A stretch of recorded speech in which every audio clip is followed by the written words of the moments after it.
Muy buenos días. Hoy estaremos compartiendo una excelente entrevista con el doctor Freddy Ángel Castro Díaz. Buenos días, profesor.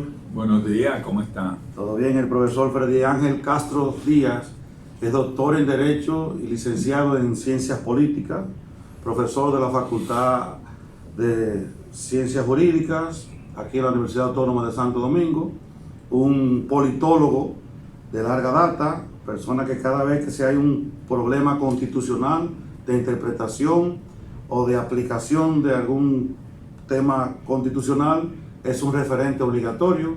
De igual modo, cuando hay cualquier convulsión política o se acerca un certamen electoral, es sumamente fundamental poder consultar a dicho profesor. Es como el oasis donde hay que ir a tomar para poder saciar la sed de las situaciones que se presentan.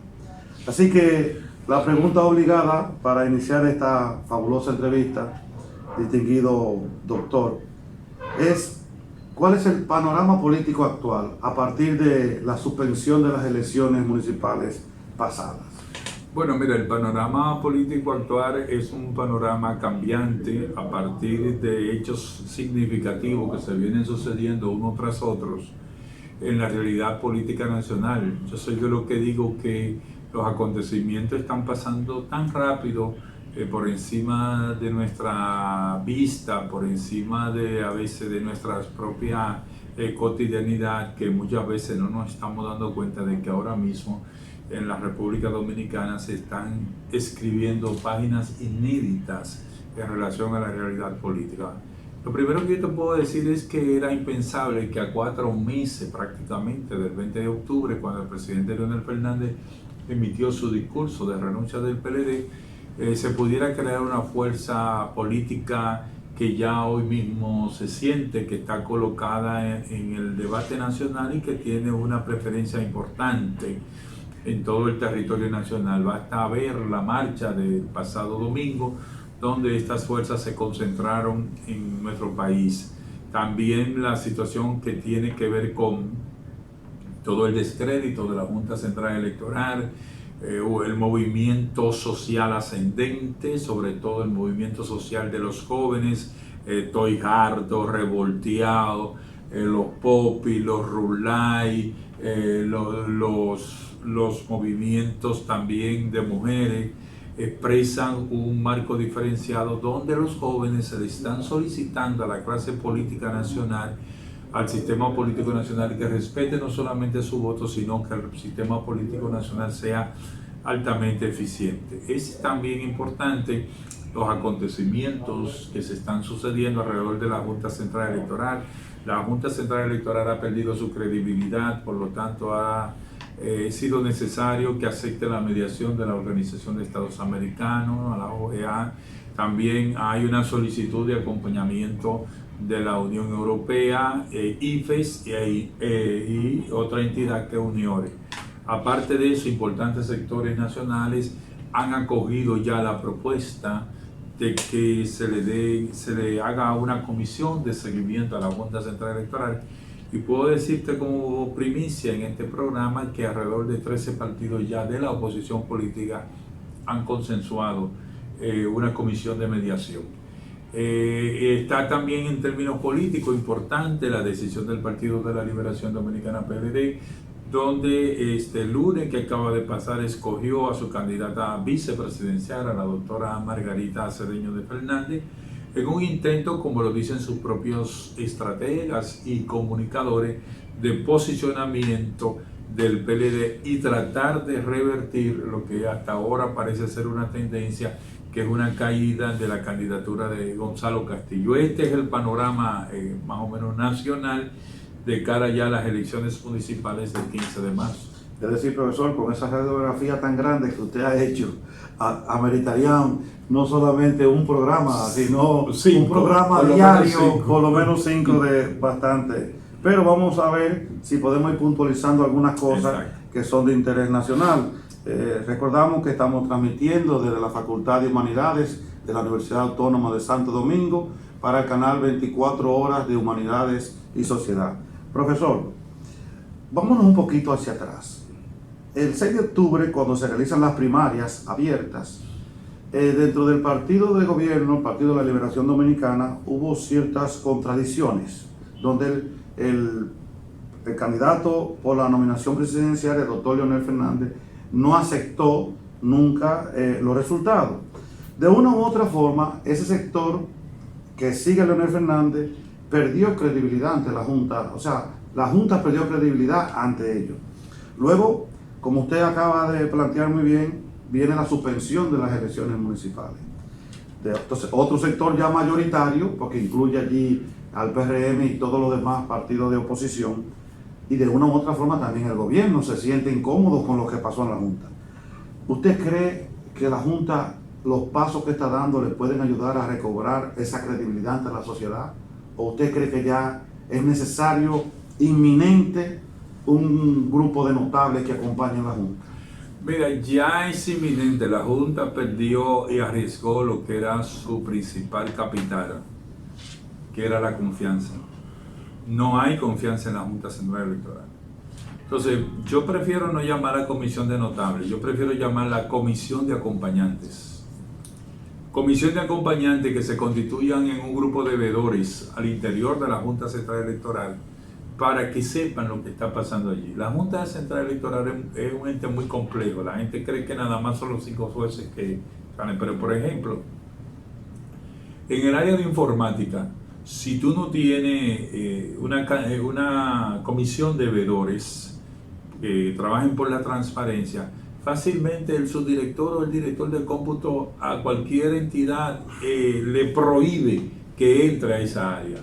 Y así a la dirección del partido político. Entonces ahí, tras batidores, se pudiera hacer cualquier tipo de acción que nadie puede ver. Ahora, si es una comisión de acompañamiento por la transparencia, esa comisión de acompañamiento por la transparencia tendría plena facultad, sin impedimento alguno, de verificar todo lo que pasa al interior de la Junta Central Electoral. Y yo le voy a decir a usted, lo que pasa al interior de la Junta Central Electoral es sumamente importante, porque fue esa Junta Central Electoral la que le dijo a este país que ellos habían cargado correctamente las boletas del voto electrónico. Es decir, que ellos habían cargado el 60% del proceso electoral, estaba correctamente cargado. Y sin embargo vimos que eso fue totalmente, prácticamente, para decirlo de manera muy simple, eso fue un desastre, porque esto es un fracaso. Esto no es paño tibio ni término medio, esto fue un fracaso porque las elecciones fracasaron. Entonces, es indispensable para evitarle una crisis de mayor profundidad al país que se acompañe con una comisión de transparencia junto al elemento técnico que deben hacerlo la Unión Europea, la Organización de Estados Americanos, UNIORE e IFES. Ese es el acompañamiento técnico auditable, pero el acompañamiento de toma de decisiones tiene que estar ya apoyado por esta comisión.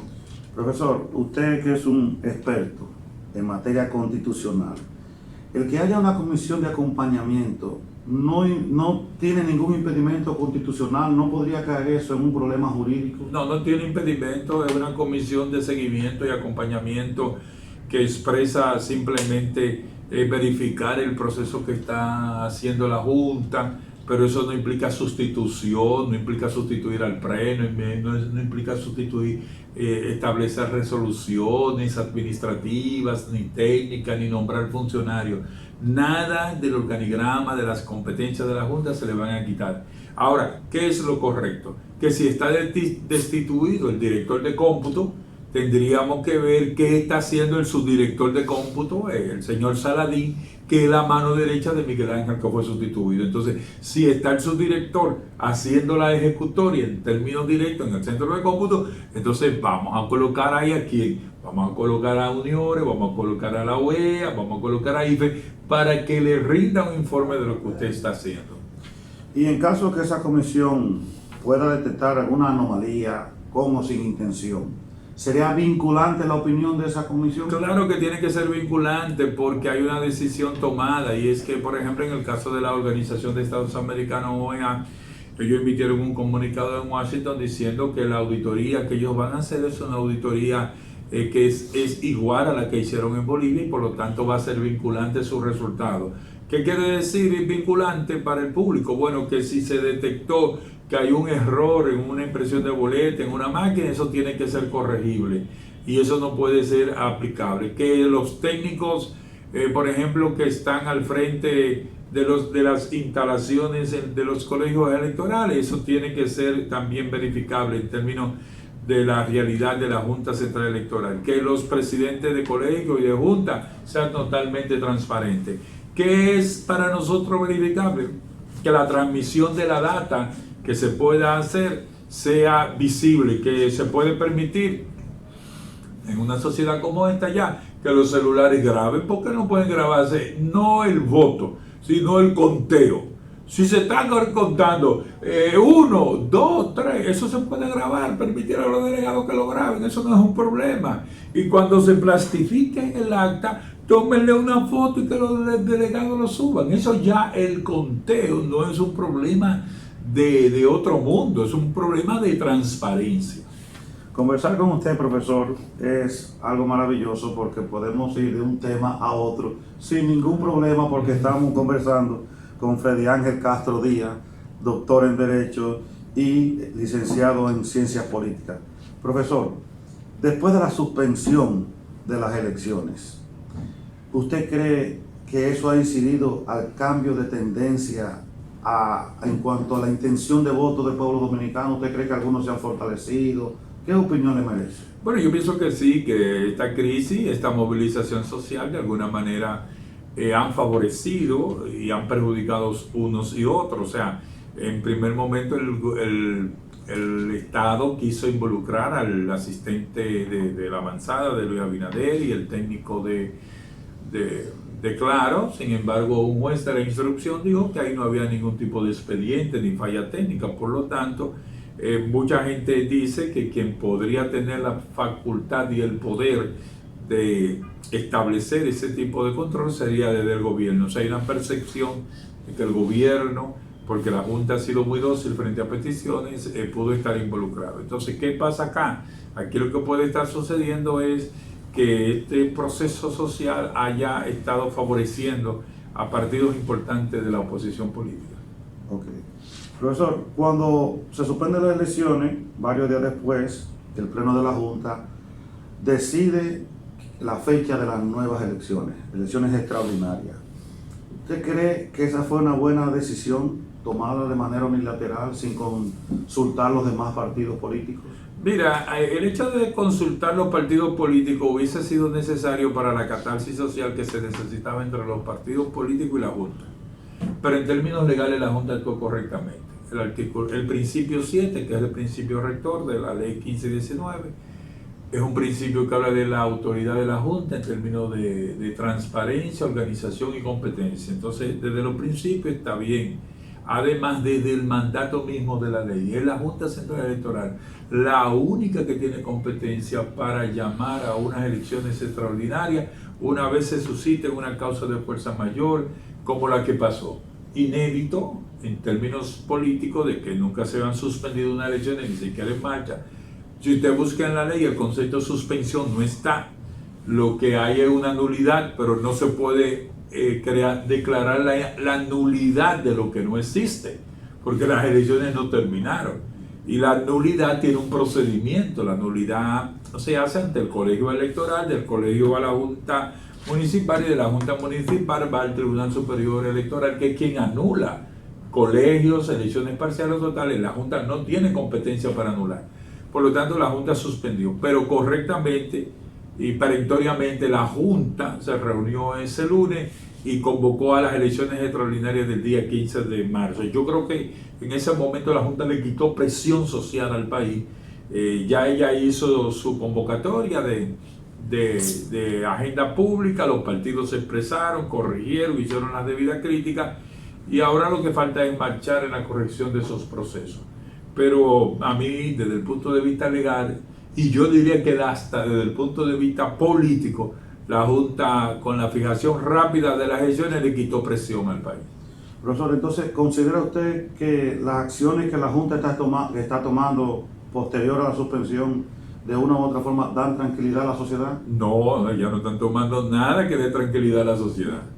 Ella tomaron la decisión del día 15. Ahora, ellos se vieron en la porque cuando usted ve la declaración de Castaño Guzmán en el Pleno, Castaño Guzmán dice: aquí no ha pasado nada, aquí todos nosotros vamos a seguir. Y le digo a los partidos: nosotros no tenemos que pedirle perdón a ustedes ni a nadie. Hoy, si tú no tienes que pedirle perdón a nadie, entonces tú tienes un fracaso en términos electorales. Mire, vamos a decir la verdad, esta junta está ahí porque la oposición política decidió que ellos se quedaran. Porque en el tránsito del relevo de la Junta Central Electoral iba a tener que verse la situación de marzo, iba a haber que convocar el Senado, volver de nuevo y se fracasarían las elecciones del día 15. Entonces ellos están obligados de manera ineludible a realizar unas elecciones buena, transparencia y confiable el día 15 de marzo. Si ellos por alguna razón fallan en el montaje del proceso, esa oposición política le va a exigir la renuncia. Y no es lo mismo, ni es igual que le coloquen a usted en la 27 de febrero la marcha que se hizo por el lado de la George Washington, que a usted le coloquen esa marcha y que esa gente se quede ahí. Porque usted no sabe lo que en términos políticos es qué es lo que viene, que no quiero hablar de eso, pero yo como politólogo sé lo que va a pasar. No quiero mencionar eso porque eso no es correcto y eso trae confusión. Entonces, para la Junta Central Electoral lo correcto es que ellos hagan el proceso transparente y que se dejen acompañar de las organizaciones internacionales y que se dejen acompañar de la Comisión de Acompañamiento y Transparencia para que las cosas salgan bien. Si eso no sale bien, la situación del país en términos políticos y económicos van a ser delicadas. O sea, el país, oigan un dato que les voy a decir. En términos de recaudaciones, el país debió recaudar 40.000 millones de pesos en enero. Sin embargo, nada más recaudó 11.000 millones de pesos. O sea, se tuvo que financiar públicamente. Y este mes, que estamos prácticamente terminando, tal vez también es un mes malo para la economía dominicana. Es por eso que el presidente del CONEC dijo: hay que detener esto. El presidente del CONEC llamó a integrar la comisión, fue a la Junta Central Electoral, porque ya ellos saben que en febrero va a ser mal. Entonces, en términos económicos, no se resiste que un primer trimestre del país sea catastrófico o malo en términos económicos. Es decir, de acuerdo a todo lo que usted ha planteado y al panorama, hemos visto entonces que de una u otra forma todos los partidos de oposición han servido como de una especie como de equilibrio o de muro de contención. Yo le pregunto lo siguiente, porque en el video que se filtró, cuando se estaba dialogando sobre la posibilidad de la suspensión de las elecciones, en un momento dado se vio como la intención del presidente de la Junta de solamente suspender donde había problemas. En aquellos municipios donde supuestamente no hubo ningún problema, se quería como que se permitiera. Incluso cuando el comité político se reúne, eso es parte de su queja, que se debió quedar. ¿Qué hubiese pasado, profesor? Usted que tiene esa gran visión. Si la Junta Central Electoral hubiese continuado con las elecciones solamente en el 40% de los colegios, iba a haber una situación bastante complicada, que el saldo hubiese sido las pérdidas de vidas humanas. O sea, la Junta hizo lo correcto. La Junta paró eso, porque fíjese que a pesar de la situación murieron personas. Usted se imagina que a las 12 del día, 11:11, como hizo la Junta, dijera: donde se está votando manual vamos a continuar, y donde se está votando electrónico esto no funcionó. Pero no puede ser, porque es que el 60% equivalía al voto electrónico. O sea, la mayoría del pueblo dominicano no iba a poder elegir sus candidatos y sus candidatas. Entonces eso sería prácticamente tomar una posición demasiado riesgosa. Con prudencia, él la suspendió en todo el territorio nacional.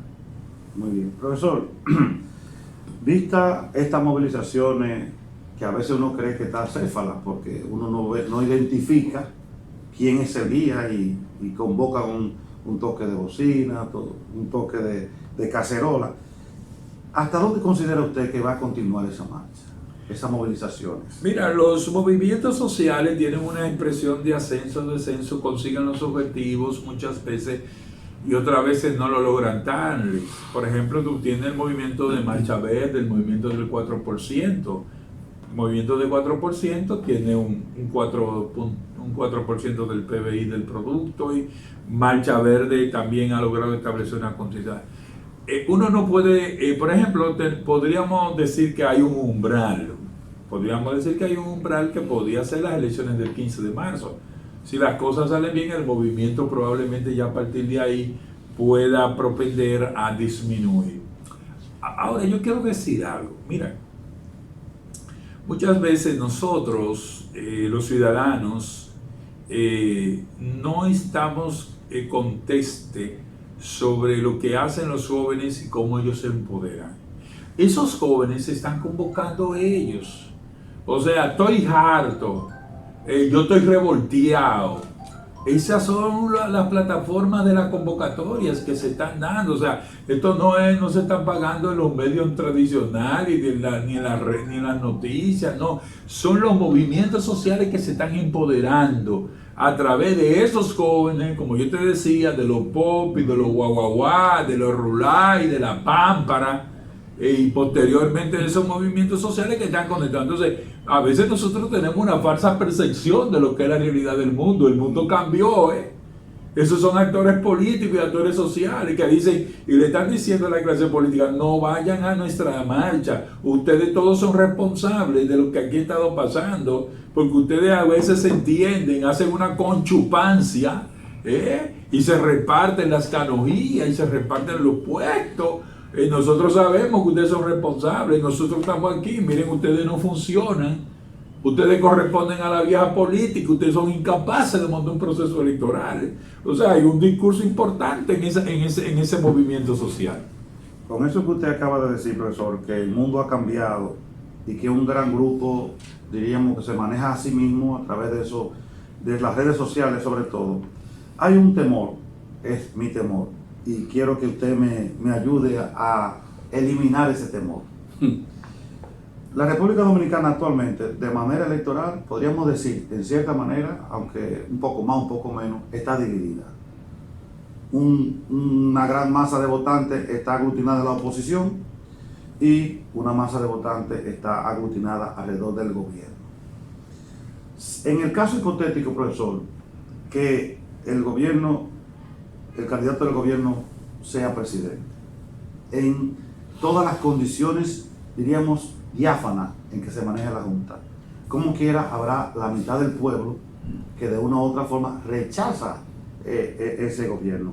¿No podríamos crear que la sociedad misma piense que es un gobierno ilegítimo y podría eso crear un desorden social fuerte, profesor? Bueno, ahí hay unos problemas. Lo primero es que las encuestas no lo favorecen. Según Galo, la encuesta más acreditada de este país, cuya tasa de desviación es un 2% histórico, dicen que Luis Abinader anda por un 43%, que el señor Castillo anda alrededor de un 30%, y que el señor Leonel Fernández alrededor de un 15%. Entonces, hasta ahora no hay una mayoría de segunda vuelta. Pero vamos a construir ese escenario que usted me está preguntando. El problema es, él no sería un gobierno ilegítimo si se dota de toda la transparencia necesaria y acompañamiento. Ahora, lo que él tiene que saber es que su gobernabilidad es una gobernabilidad precaria. Él va a tener que entusiasmar a las masas nacionales, él va a tener que tomar las medidas.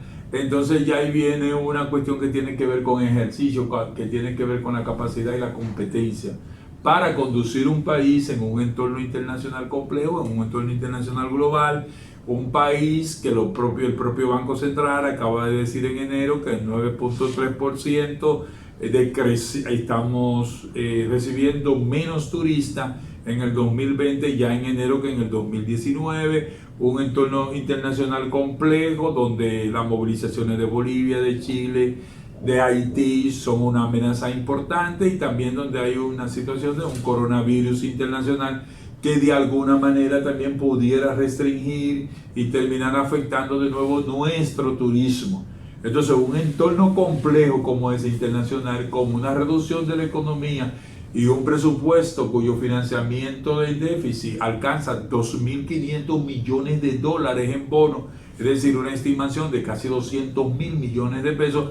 Entonces ahí es que él tendría que tener cuidado. ¿Por qué? Porque también hay una cosa: las conquistas, si tú no tienes dinero, tú no puedes financiar los planes sociales del gobierno. Entonces ese sería un escenario que yo prefiero que lo maneje más un experto que un improvisado. Okay. Profesor, vamos a volver un poco sobre la Junta, y ya luego me gustaría, como dicen los clichés, a ver si usted se atreve a jugársela con algunas cosas, con algunos candidatos. Profesor, vamos a pensar con vista a las elecciones de mayo próximo. ¿Cree usted que ya es un hecho que no se utilizará el voto automatizado en mayo? No hay voto automatizado en mayo por los próximos. No solamente en mayo, no hay votos automatizados ni en mayo ni en el 2024. Eso está sepultado en la República Dominicana.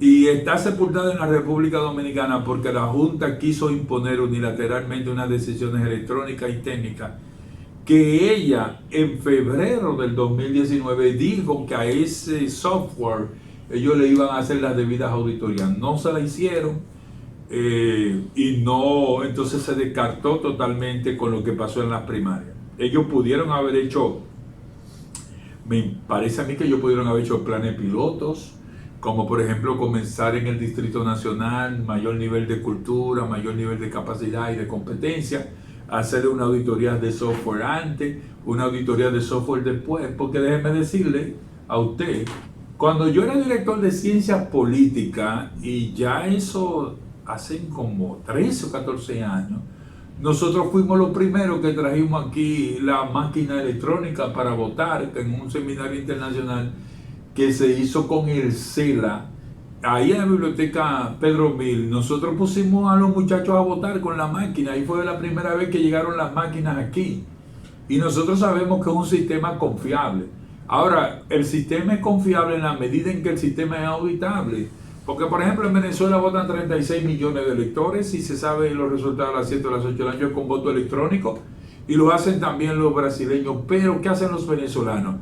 Inmediatamente, aleatoriamente de los resultados, hacen una auditoría de la votación y van verificando en el proceso qué falló y qué no falló, porque un programa tú lo vas corrigiendo y lo vas mejorando y lo vas desarrollando. Y así te hacen las grandes compañías internacionales de virus, antivirus, o los grandes servidores. Son procesos de corrección que uno lo ve en las máquinas. Profesor, entonces ahí viene la pregunta.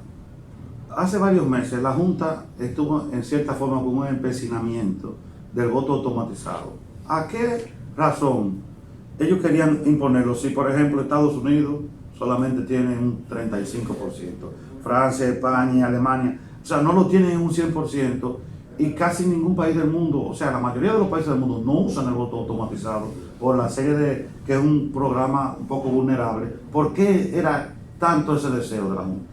Bueno, evidentemente ellos querían correr unos programas, desarrollar unos programas, tal vez ser novedoso, innovador y dejar su impronta. Sin embargo, por ejemplo, dentro de los países que usted mencionaba, al hacer la pregunta, Alemania no tiene voto electrónico. Y Alemania tiene una prohibición constitucional del voto electrónico. Nosotros, hacia lo que con el desastre que ha pasado ahora, nosotros lo que tenemos que apuntalar a prohibir de manera constitucional el voto electrónico. Y no se puede utilizar el voto electrónico.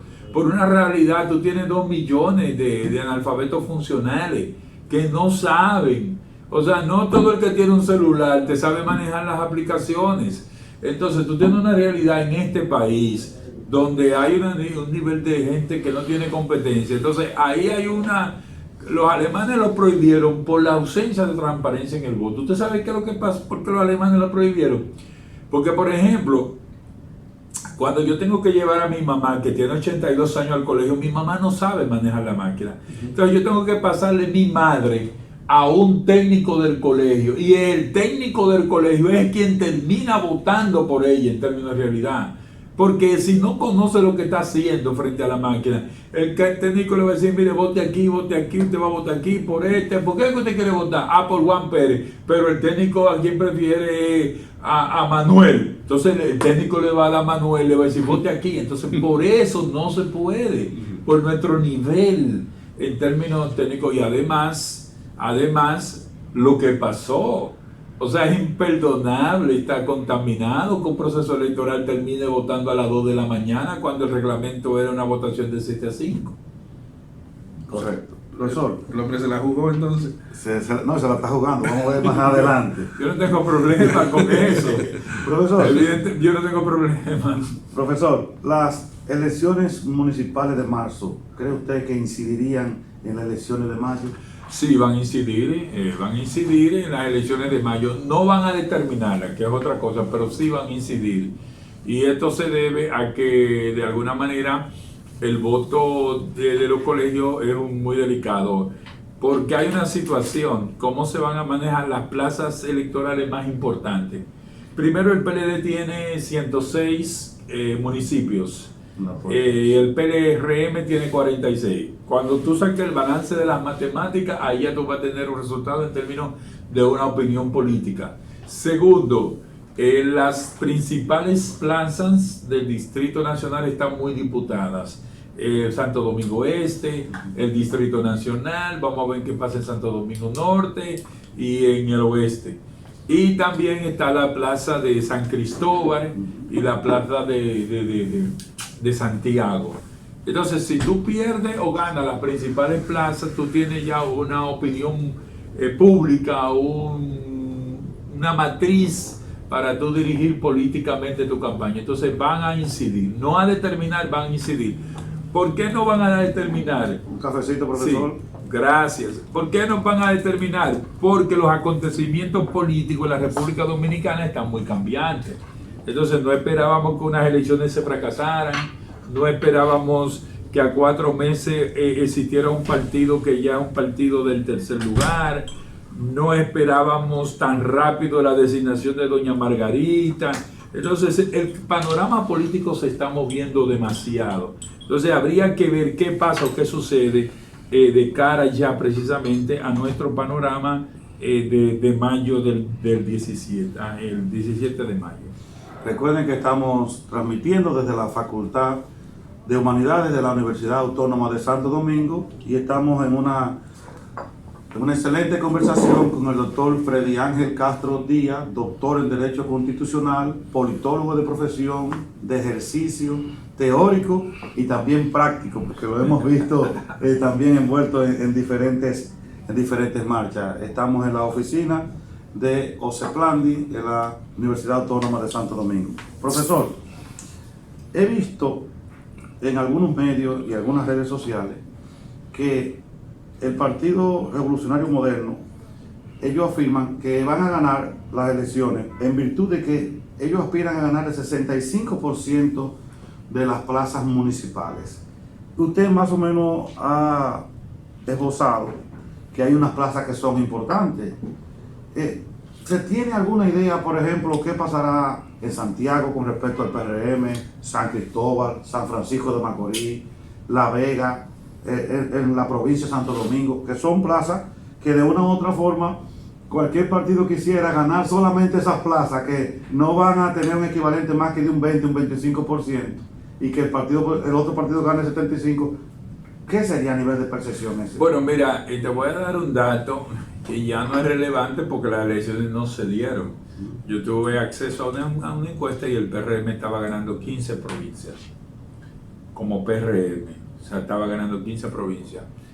En realidad ahora uno no puede hacer mucho pronóstico y mediciones porque la realidad está cambiando y uno no sabe cómo se manejan las fortalezas, pero podemos asegurar datos.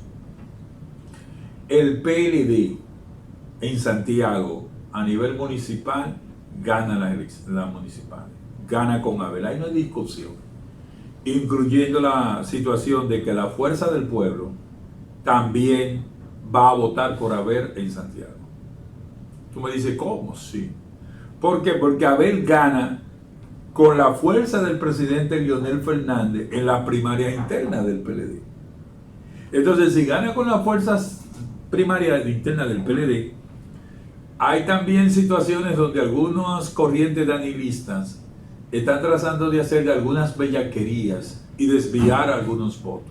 Entonces eso se constató, te estoy diciendo que se constató antes de las elecciones ya del 16 de febrero, y entonces importantes personalidades llamaron de la Fuerza del Pueblo a votar por ese candidato. Entonces Abel gana ahí. Hasta ahora, hasta el 16, las encuestas daban que Carolina ganaba en el Distrito Nacional. Habría que ver, pero hasta ahora ella es la que está ganando y eso habría que verlo. Y en el municipio de Santo Domingo Norte, con Carlos Guzmán, parece que el PLD va a retener esa victoria. En San Juan, Hanoi, que corrió por el PLD, pero que no ganó la candidatura, no vamos a explicar la causa, entonces está siendo apoyada por el PRM y por la Fuerza del Pueblo y los partidos aliados. Entonces es probable que Hanoi gane la sindicatura de San Juan, que es una plaza importante. Hasta donde yo tenía información, la plaza de San Cristóbal estaba en disputa. O sea, no la estaba ganando ninguno de los partidos. Eso se iba a decidir como un photo finish en el 16. En el municipio de Santo Domingo Este, la lucha está cerrada, pero algunas encuestas dan a Manuel con ventaja. Sin embargo, Manuel tiene que enfrentarse a un nivel de fuerte logística que hay en ese municipio en términos operativos. Entonces, tenemos esta situación que tú ya no la puedes, como diríamos nosotros, cambiar. Para la oposición, estaba ganando también un municipio importante que es el municipio de Higüey, que lo tiene Karina, que va en alianza con el PLD a través del PAL, que es el partido de don Amable Aristi. O sea, esa es el cuadro. Pero yo creo que todo va a apuntar allá que el cuadro se va a redefinir en las mismas elecciones del 16 ahora el 15 de marzo. Profesor, en virtud de que no podemos, a partir de la suspensión y todos estos movimientos sociales, no podemos establecer datos, todavía no han salido encuestas, diríamos, que midan y que de una u otra forma sean creíbles. Entonces, vamos a entrar a analizar por lo menos las estrategias que están dando los tres partidos, diríamos, que están en mayor disputa. Comencemos con el PLD y la elección de Margarita. ¿Usted cree que eso es una buena estrategia? ¿Qué impacto usted cree que tendría eso en el electorado? No fue una buena estrategia. Y a mí me luce que es parte de una situación de su propia candidatura, de las dificultades de la candidatura de Gonzalo Castillo, que no está aumentando.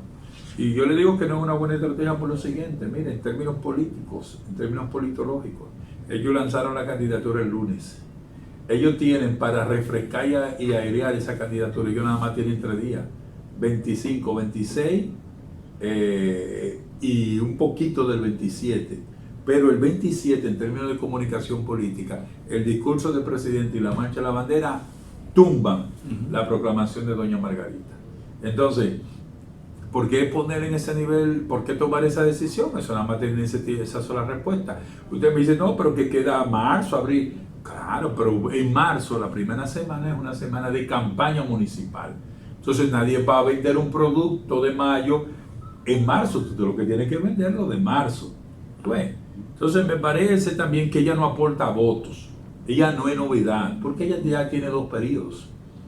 Y los votos que ella tiene son votos que están contabilizados al interior del propio Partido de la Liberación Dominicana. Otro factor, ella nunca había sido objeto de lucha política o de blanco político. Ella siempre fue escogida. La escogió Danilo en la primera y la escogió Danilo en la segunda. O sea, ella nunca tuvo que exponerse. Ahora ella tomó partido y lo tomó temprano. ¿Qué va a pasar? Que a partir de ahora ella se va a tener que ver enfrascada en la lucha política. Si usted toma y ve algunos twitters ya que están colocando, la están enfrentando directamente a ella. Eso nunca ya había pasado. O sea, tú puedes tener, no es lo mismo, tú tener simpatía que intención de voto.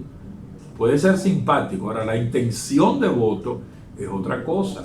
Y eso puede afectar esa candidatura del Partido de la Liberación Dominicana. Siempre se escuchó rumores a partir de que siempre se maneja la percepción de que el candidato del Partido de la Liberación Dominicana, Gonzalo Castillo, como que no prendía, y se llegó a pensar en algún momento dado, por lo menos tras bastidores en los pasillos, de la posibilidad de que él renunciara y que pusieran una fórmula, por ejemplo, Margarita Domínguez Brito, Domínguez Brito Margarita u otra. ¿Usted cree que eso sería viable, profesor? Bueno, en política 2 más 2 no son 4.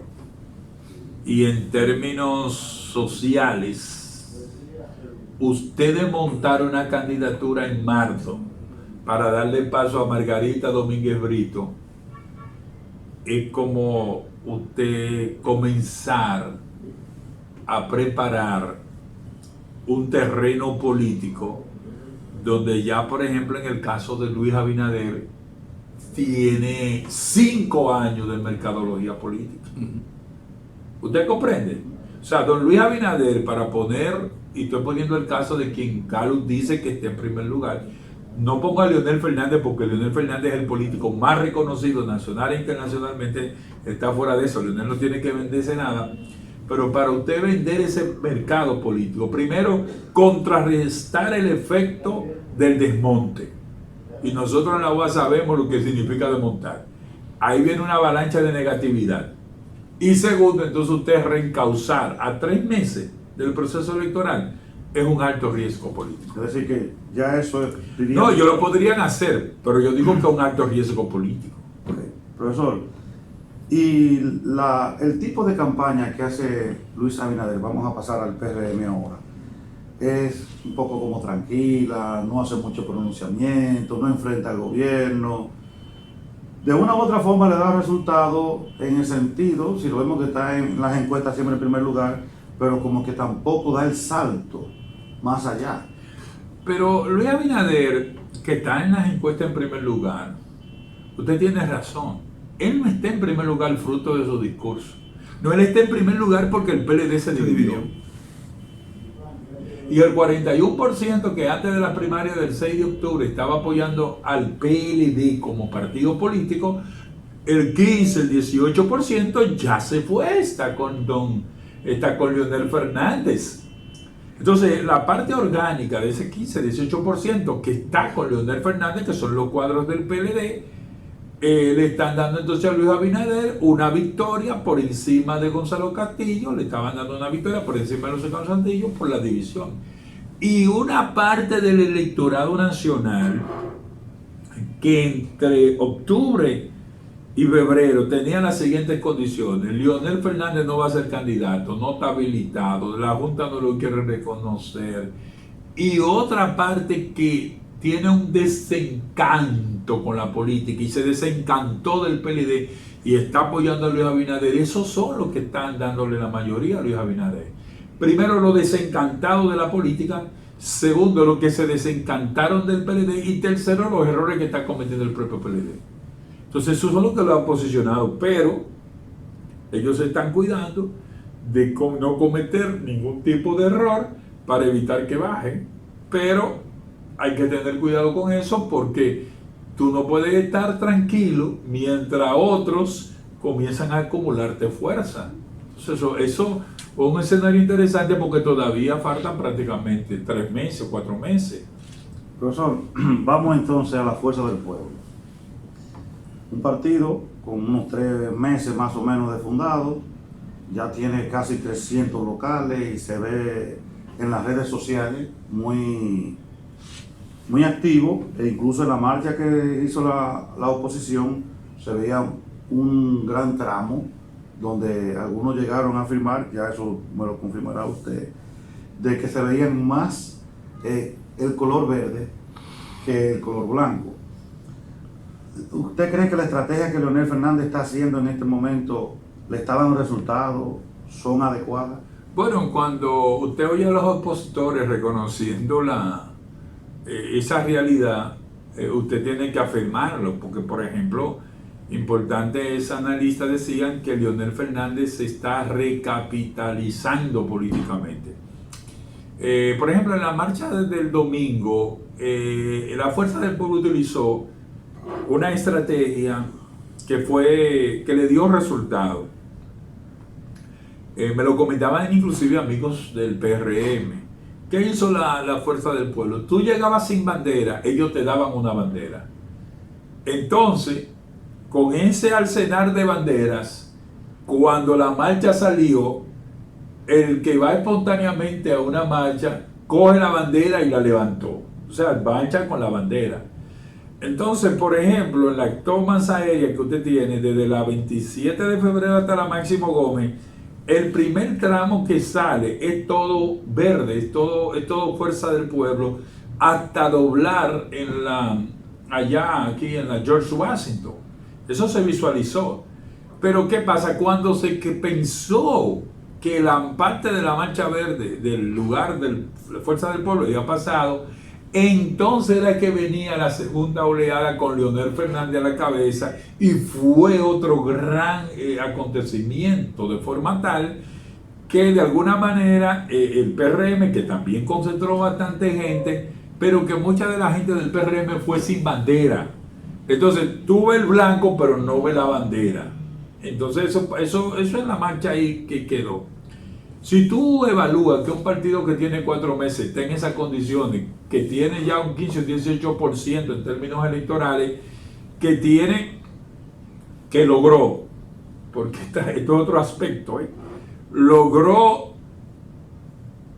pactar con 13 partidos de la oposición, logró pactar 23 senadurías con partidos de la oposición, incluyendo la mayoría con el PRM, diputaciones y el gobierno local, tú por lo menos puedes establecer que tendrá un buen desempeño, tanto en las elecciones municipales como en las elecciones nacionales. No sabemos qué pueda pasar de aquí a allá en términos de candidatura, pero esa es la realidad. Es un partido que está creciendo y se está desarrollando, y tiene algo importante: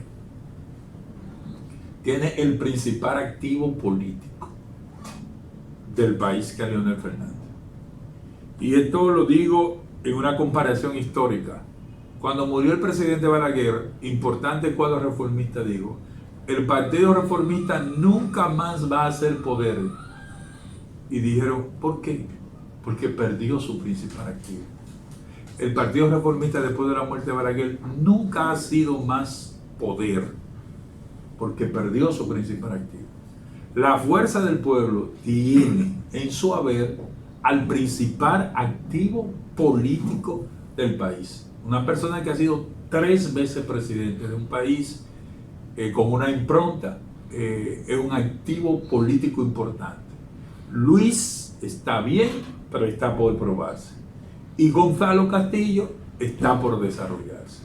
Profesor, vista la elección de Margarita como vicepresidente, le quiero hacer la siguiente pregunta, como estamos ya abordando al candidato Leonel Fernández.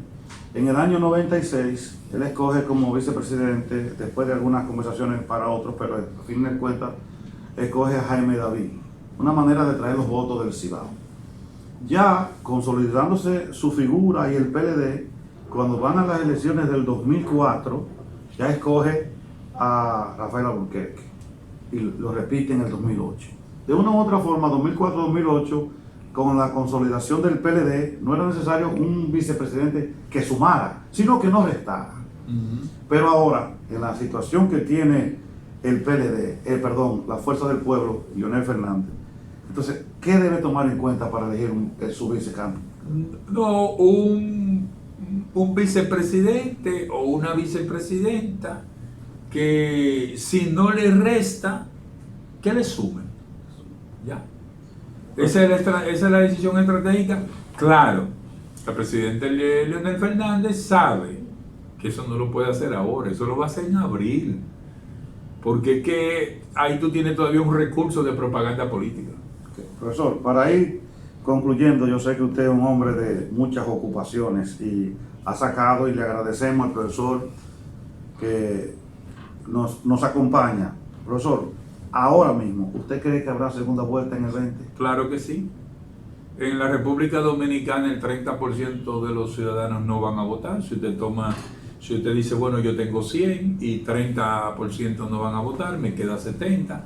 Si Luis Abinader está marcando 42 en las encuestas, según la encuesta Gallup, Luis tiene alrededor de un 40, me está quedando un 38%, y Leonel tiene un 15% y en la intención de votos, y también Gonzalo tiene proporción en la... Eso da automáticamente una segunda vuelta. Hay segunda vuelta. Al día de hoy hay segunda vuelta. Porque Luis no tiene el umbral todavía para buscar el 8 o el 9% de los votos que se están necesitando, que son muchos votos. Profesor, ¿cree usted que habrá cambio de gobierno en la administración pública en el 20? ¿Cree usted que el PLD saldrá del gobierno? Bueno, hasta ahora el PLD tiene una situación muy difícil en términos de construir una candidatura para retener la gobernabilidad política. Uno no puede decir sí o no, fruto de que ciertamente nuestro ejercicio en términos del análisis dependen de los factores y de las variables. Pero si fueran las elecciones hoy, al día de hoy, el PLD pierde las elecciones. Bueno, agradecemos al profesor Freddy Ángel Castro Díaz, doctor en Derecho, licenciado en Ciencias Políticas, por haber brindado esta entrevista para el canal 24 Horas de Humanidad y Sociedad. Profesor, muchísimas gracias. Adelante.